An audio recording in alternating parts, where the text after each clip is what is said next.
Bonsoir à vous toutes et à vous tous, Daniel Soudan pour animer ce magazine du mouvement réformateur. Dans notre émission de ce soir, il sera beaucoup question de Bruxelles-Ville. Et je vous rassure, non pas pour parler du futur stade national, non, mais bien pour parler de vision stratégique et d'actions concrètes en faveur des commerces et de l'emploi. Pour vous en parler, je reçois Marion Lemaire, qui est députée bruxelloise depuis 1989. Je tiens à le souligner, mais également et surtout dans le cadre de notre discussion de ce soir, et je filme des affaires économiques à la ville de Bruxelles. Alors Marion Lemaire, on arrive en fin d'année, c'est le bilan, première année de législature. Alors, quels sont les projets déjà réalisés ou qui sont mis en route dans le domaine économique puisque vous avez ce secteur dans vos compétences? Bonsoir Daniel, bonsoir à tous. C'est vrai qu'en un an, un certain nombre de choses a déjà été fait. Il y a d'abord eu un travail d'inventaire, évidemment, parce que c'est un département qui n'existait plus.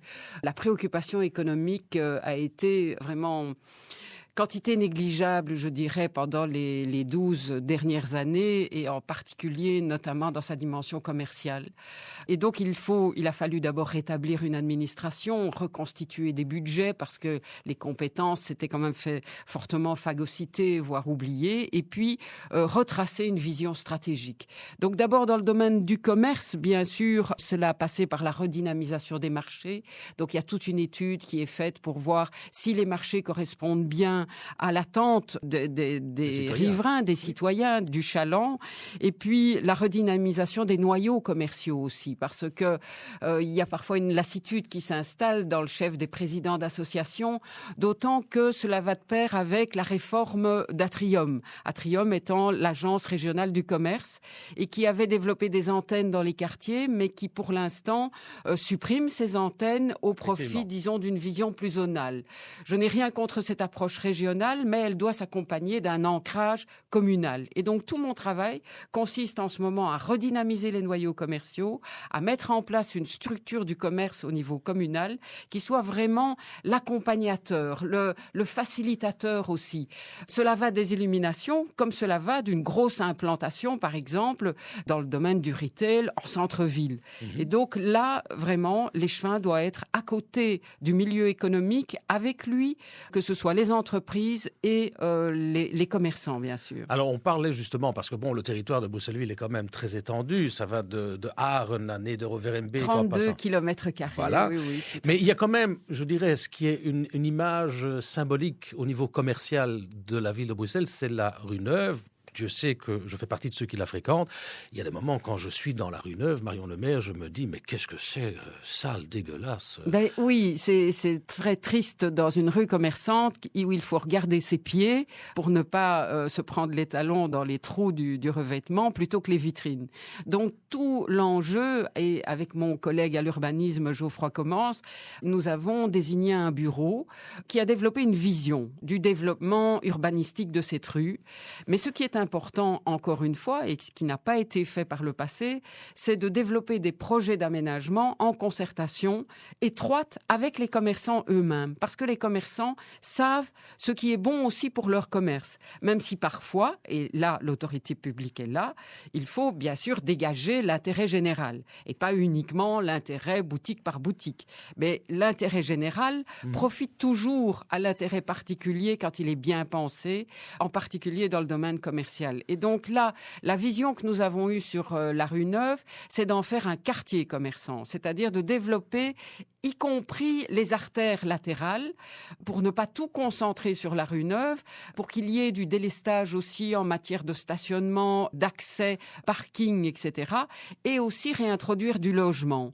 Mais pas réintroduire du logement de façon dogmatique ou dictatoriale. Hein, je ne vais pas dire la couleur. Vous êtes mais en libéral tout cas, quand même. Voilà. Donc le logement doit s'intégrer de façon harmonieuse avec des accès au logement, mais qui seront privilégiés par l'arrière des bâtiments. Et non pas taxés et surtaxés des commerces en leur disant vous devez à tout prix faire un accès alors qu'il n'y a plus moyen de l'aménager à front de rue, bien entendu. Oui. Alors, tout à fait autre chose. Dans l'emploi, on parle commerce, mais on peut parler emploi aussi, autres fonctions que vous exercez. Le taux de chômage à Bruxelles-Ville est quand même de plus de 22%. C'est énorme, c'est supérieur à la moyenne bruxelloise. Ce sont des chiffres significatifs de l'ampleur de l'enjeu. Alors, que proposez-vous concrètement? 2-3 exemples, parce que c'est impossible de tout expliquer ici. 2 exemples, par exemple, en matière d'emploi? Mais oui, vos chiffres sont exacts, Daniel. C'est vrai, on est au-dessus de la moyenne régionale à la ville de Bruxelles. 70% de nos 17 000 chercheurs d'emploi actuels ont un niveau de qualification très faible. Donc ça, c'est directement la donne à intégrer. Donc à qui s'adresse-t-on parmi les 17 000 chercheurs d'emploi sur le territoire de la ville? Donc 70% qualification faible, 18% une qualification moyenne et le reste en qualification élevée. Donc on va s'adresser à ce créneau de population qui n'a pas toujours même le prérequis pour aller s'inscrire dans les formations à Bruxelles Formation. Maîtrise de langue, par exemple. Oui, donc la maîtrise de la langue, mais aussi parfois la maîtrise du comportement, la capacité de se mettre dans une possibilité d'accéder à l'emploi.